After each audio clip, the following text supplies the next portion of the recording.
तो चलिए बढ़ते हैं आज की कहानी की ओर। अभी मैं ड्राइव कर ही रहा था कि अर्जुन एकदम से दर्द से करा उठा।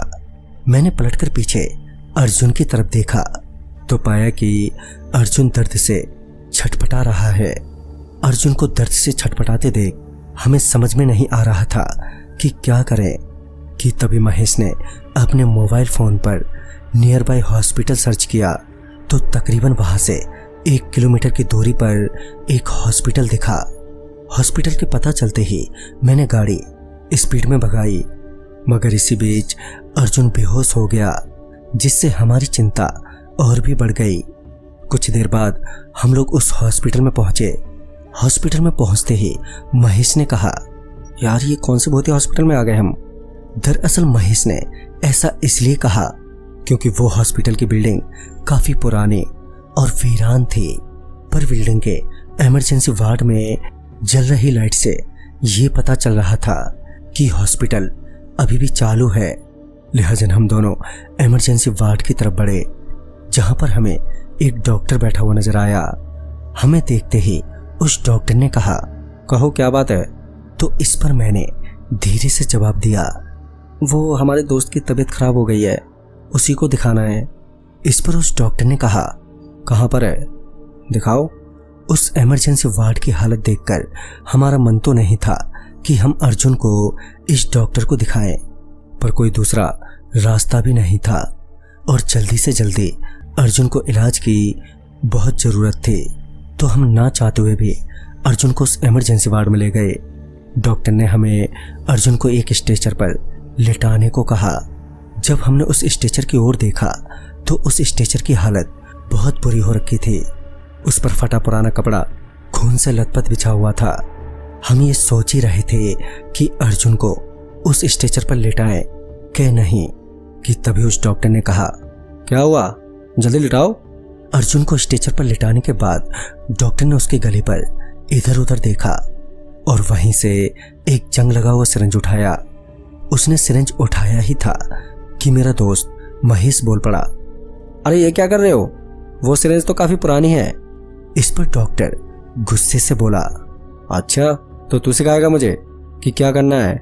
उसने इतना बोला ही था कि वो जंग लगा सिरिंज उस डॉक्टर ने अर्जुन के छाती में धंसा दिया, जिसे देखकर हमारे रोंगटे खड़े हो गए। महेश ने तुरंत ही मुझसे कहा, यार नीलेश, हमें अर्जुन को यहाँ से लेकर चलना चाहिए। कि तभी एक नर्स खून की बोतल लाते हुए दिखी। ध्यान से देखा तो वो खून जमा हुआ था। देखने से लग रहा था कि वो खून अर्जुन को चढ़ाने ला रही है।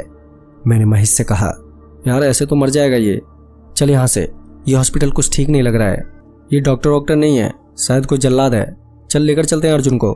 महेश और मैं अर्जुन को स्ट्रेचर से उठा ही रहे थे कि तभी वो दोनों गुस्से से बोले, कहाँ ले जा रहे हो इसे। इस पर मेरे दोस्त महेश ने कहा, हमें नहीं कराना यहाँ पर इलाज, जा रहे हैं हम यहाँ से। महेश ने इतना कहा ही था कि उस डॉक्टर ने गुस्से से तिल मिलाते हुए महेश की गर्दन पकड़ ली और उसे उठाकर एक और फेंक दिया। तभी वो डॉक्टर और वो नर्स मेरी तरफ बढ़े और मेरी भी गर्दन पकड़कर मेन दरवाजे पर फेंक कर मारा।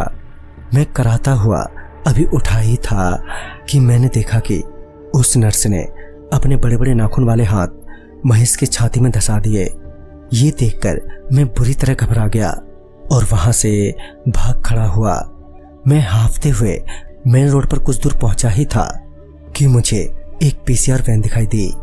मैंने तुरंत ही उनसे मदद मांगी और जब मैं उन पुलिस वालों को हॉस्पिटल लेकर पहुंचा तो वहां पर कोई भी नहीं था और मेरे दोस्त भी कहीं नजर नहीं आ रहे थे।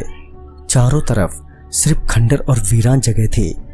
थोड़ा और भीतर जाकर देखा तो अर्जुन और महेश की लाश खंडर में तब्दील हो चुके मोर्चरी हाउस में पड़ी थी। अब मैं बुरी तरह से टूट गया था क्योंकि मेरे दोस्त बेमतलब मारे गए थे। तभी एक पुलिस वाले ने मुझसे कहा, तुम्हें किसने कहा था यहाँ पर आने को, पीछे बोर्ड नहीं देखा था तुमने, क्या लिखा था उस पर, प्रोहिबिटेड एरिया, फिर भी अंदर आ गए। शायद तुम्हें मालूम नहीं, कई साल पहले इस अस्पताल में 2 डॉक्टरों की रहस्यमय तरीके से मौत हो गई थी और उसके कुछ दिनों बाद ही यह हॉस्पिटल खंडर में तब्दील हो गया। तब से यहाँ पर ऐसी अनहोनी हो ही जाती है। ये जानने के बाद पुलिस वालों ने मेरे दोनों दोस्तों की लाश पोस्टमार्टम के लिए भिजवा दी और मुझे ये पछतावा हो रहा था कि मैं अपने दोस्त अर्जुन को यहाँ पर क्यों लेकर आया। तो दोस्तों, इस कहानी में बस इतना ही। तब तक के लिए बाय एंड टेक केयर।